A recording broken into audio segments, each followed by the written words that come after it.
नमस्कार साथियों, भगत सिंह क्लासेज के परिवार में हार्दिक स्वागत है। हम बात करेंगे 10th क्लास के जो चैप्टर 8.1 चल रहा था। 8.1 में हमने शायद 8 क्वेश्चन कर लिए थे। किए तो हमने 6 तक ही थे।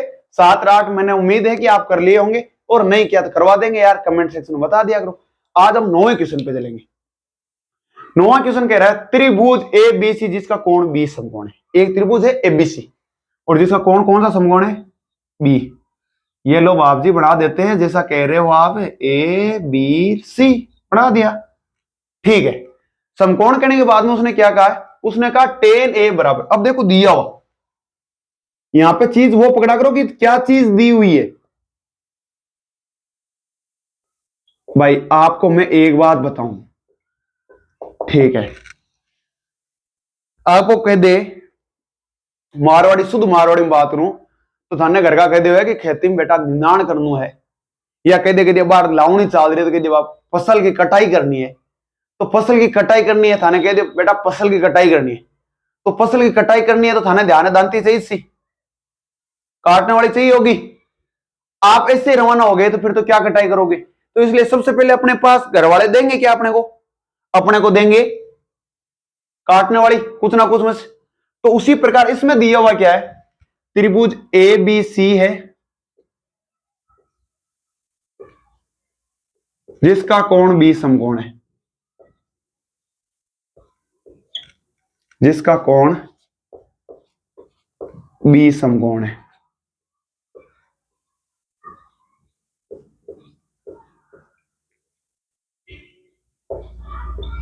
ठीक है, इसके अलावा क्या दिया हुआ है? इसके अलावा दिया हुआ tan a बराबर 1/√3। ठीक है, यानी इसका मतलब एक चीज तो फिक्स हो गई रे, ए पे बन रहा है कौन नालायक, ए पे बन रहा है। अपन एक ही चीज जानते हैं भाई, छोटी सी, मैं तो एक ही चीज जानता हूं, जहां पे कौन बनता है उसके सामने वाला क्या कहलाता है? जी सर लंब या परपेंडिकुलर कहलाता है। जी बिल्कुल, कोई बात नहीं। ये 90 डिग्री के सामने वाला ये हाइपोटेन्यूज या कर्ण कहते हैं हिंदी में कहे तो, और जो बच गया वो सर आधार होता है, या इंग्लिश में कहे तो बेस होता है। ठीक है, कहां प्रॉब्लम है? क्या अब फिर क्या लिखते हैं? अपन को पता है भाई, अपने को देखो घर वालों ने दांती दे दी, ठीक है, और कह दिया चलो खेत में, और कह दिया कि बेटा रायरे को काटना है। किसको काटना है? सरसों को कटना है, सरसों की कटाई करनी है। तो आपको पता है कि कैसे काटते हैं? भाई सीखा है तभी तो कहा, ऐसे मेरे को तो नहीं कहते, मेरे को नहीं आता तो इसलिए आपको कहेंगे कि भाई बेटा सरसों की कटाई करनी है। तो आप जानते हो कि सरसों की कटाई कैसे करते हैं? तो आप जाओगे तो फिर आप जानते हो, आप क्या जानते हो? सरसों की कटाई करनी। यहां पर लिखेंगे हम जानते हैं, वही बात है, वही बात है, आप जानते हैं, हम जानते हैं। क्या जानते हो? यदि मैं बात करूं उस मारवाड़ी भाषा में तो सरसों की कटाई करना। यहां पर क्या जानते हो? यहां पर जानते हो टेन थीटा का सूत्र। क्या जानते हो? टेन थीटा का। और टेन थीटा का सूत्र होता है लंब बटा आधार। अब इसमें लंब की बात करूं तो क्या है? बीसी। और कोण कहां पे बन रहा है? टेन ए पे बन रहा है। जी सर, इसको एक दे दिया के समीकरण है, दे दिया। लंब किस पर बन रहे है? बीसी है। आधार किस है? एफ बी है। टेन ए को मान की तो दी है 1/√3, तो लिख दिया 20/AB। देखो एक तो सीधा सीधा होता है, मैं इससे पिछली क्लासों में आपको समझा चुका हूं कि आप के ले लीजिए। क्या ले लीजिए? के लेके चलिए। लेकिन यदि नहीं लेना चाहते तो कोई टेंशन वाली बात नहीं है, मत लो, छोड़ दो, वही बात है। मैं एक छोटी सी बात बताऊंगे, यहां पर आयरो काटने जा रहा है, सरसों काटने जा रहा, ठीक है, अब अपन तो बढ़िया काटने को नहीं आवे, ठीक है, लेकिन ऊपर भगवान है ना जो को यहाँ बारिश को पूरा माहौल बना रखे, तो घर का कहेंगे सी कि बेटा काटनो आवे जिसो काट है, काटनो आवे जिसो ही काट है। तो भाई बात थाने बिया नहीं आवे नहीं बढ़िया, तो आपने बिया काटनो आवे जिसो काट सा। तो अब बीसी बराबर ऊपर ले लिया, तो बीसी बराबर 1 ले ले सा, और एबी बराबर है, एबी बराबर √3 ले ले सा। समझ में आयोगे? जी सर बिल्कुल आयो, क्योंकि ऊपर लो ले लियो, ऊपर लेके नीचे लो ले लियो, नीचे ले लियो। तो आपने पता है कि आ दो चीजा तो आएगी, बीसी की तो आएगी, एक आ गयो, ओ आ गयो √3। अब बच गयो किसो? ओ बच गयो किसो? ओ बच गयो जना। ओ आपा क्या निकलिया करा?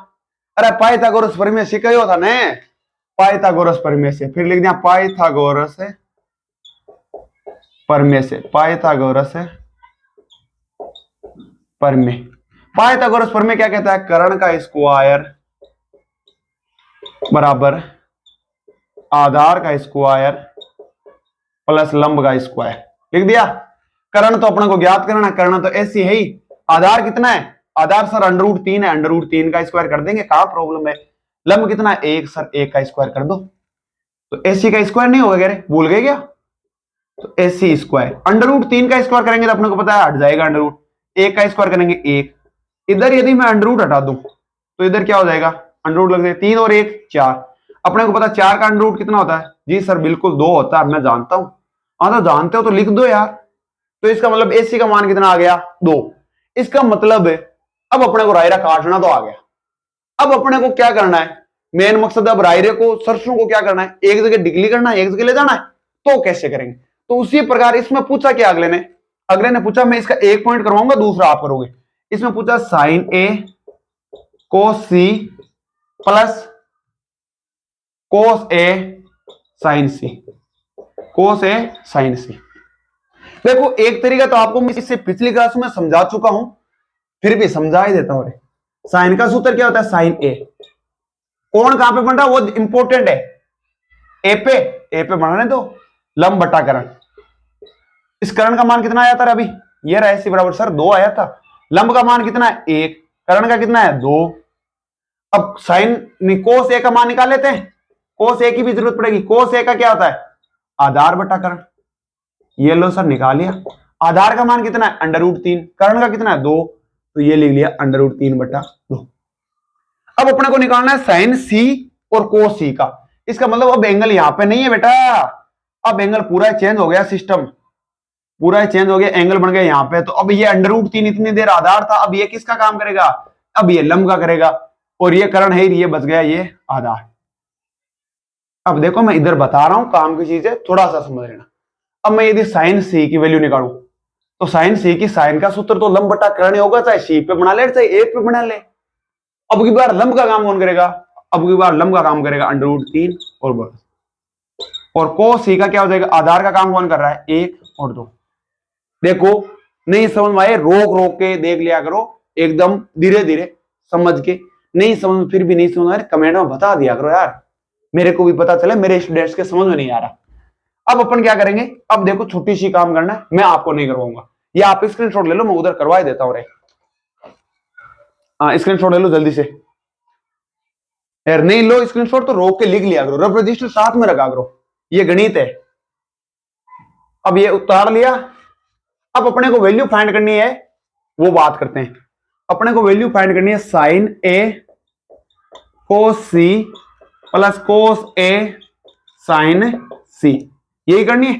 साइन ए का मान कितना आया था? 1 बटा 2 गुणा कोस सी का कितना आया था रे? कोस सी का सर ये रहा 1 बटा 2 प्लस कोस ए का कितना आया था? कोस ए का √3 बटा 2 और साइन सी का कितना आया था? साइन सी का √3 बटा 2। 1 को 1 से गुणा किया 1, 2 को 2 से किया 4, प्लस का सीन है √3 को √3 से करेंगे 3, 2 को 2 से करेंगे 4, एलसीएम लेंगे 4, 1 + 3 हो जाएगा, तो आ जाएगा 4/4 बराबर 1। अब देखो एक चीज, किसी के कुछ स्टूडेंट्स हैं जिनके समझ में नहीं आई, उनको मैं थोड़ा सा दोबारा समझाता हूं। दोबारा ये समझा रहा हूं मैं आपको कि ये साइन सी कोस सी का मान कैसे आया। पहले ए पे बना हुआ एंगल, तो लंब का काम ये कर रहा था, आधार का ये कर रहा था। अरे इसे पिछली कक्षाएं नहीं देखी है तो जरूर देखा करो आप, क्योंकि उसमें बताया हुआ है कि लंब क्या है, आधार क्या है, कोण चेंज हो जाता तो लंब आधार कैसे चेंज होते हैं। लेकिन क्या करते हो, आपको सीधा इंटेलिजेंट बनना है। यार देखो सीधा इंटेलिजेंट बनाने की मेरे पास कोई दवाई नहीं है। देखो मेहनत करने वाले वही कहते हैं ना कि एक है ना कोटेशन कि मेहनत करने वाले की कभी हार नहीं होती और किस्मत का कोई भरोसा नहीं होता। तो मेहनत करोगे आप, लिख लिख के एकदम ऐसे हाथ पे करोगे ना, ऐसे निशान पड़ जाएंगे ना आपके, तब देखो आप सीखोगे। यार आप सीखोगे तो आपका फायदा होने वाला है। मेरा तो ये होगा कि यार मेरी वजह से कोई सीख पाया तो मेरे को भी प्राउड फील होगा, मेरा स्टूडेंट कुछ कर पाया। लेकिन यदि नहीं करोगे तो नुकसान मेरे से ज्यादा आपका है। तो ठीक है, उम्मीद करता हूं कि आप मिला रहे होंगे, और नहीं भी मिला रहे तो नुकसान आपका है। देखो सीधी बात है। तो मिलते हैं नेक्स्ट क्लास में, तब तक के लिए जय हिंद जय भारत।